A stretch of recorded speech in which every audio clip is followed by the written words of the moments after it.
This is Pastor Samuel Wilson with another word for your Wednesday.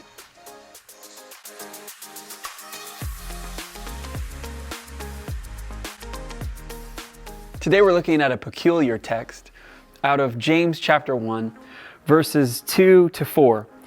Consider it all joy, my brothers and sisters, when you encounter various trials, knowing that the testing of your faith produces endurance, and let endurance have its perfect result, so that you may be perfect and complete, lacking in nothing.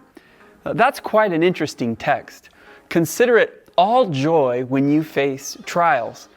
One commentator wrote that consideration, he says, consider it all joy when you face trials, basically is saying, greet with pure joy the trials that you come up against. That word for trials in the Greek can mean trials or temptations. And I find that translation interesting, that it could be trials or temptations.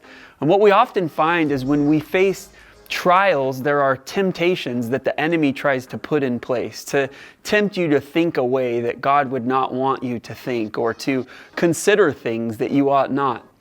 But James says, consider only joy and consider what the Lord's trying to do. So when trials are allowed in your life, consider this, that those trials are producing something in your faith. Those trials in your life are producing something, the testing of your faith. And what it produces, he says first, is endurance. That's constancy, steadfastness, patience. It's the idea of running a marathon. You're able to finish the race. Hebrews 12 tells us that as we run that race, the race that's marked out for us, to fix our eyes on Jesus, who himself endured even the cross. And as we end in verse 4, it says, let endurance have its perfect result, so that you may be perfect and complete, lacking in nothing. So that endurance that is produced through trials, temptations, the things that we face, what's produced there is a result that the Lord calls perfect, this perfect refining result in our lives. And so I encourage you, whatever you're facing today, whatever trials you're up against, to let it stir you to greater faith, that it would produce a perfect result. And who determines that perfect result? Well, the author and perfecter of our faith.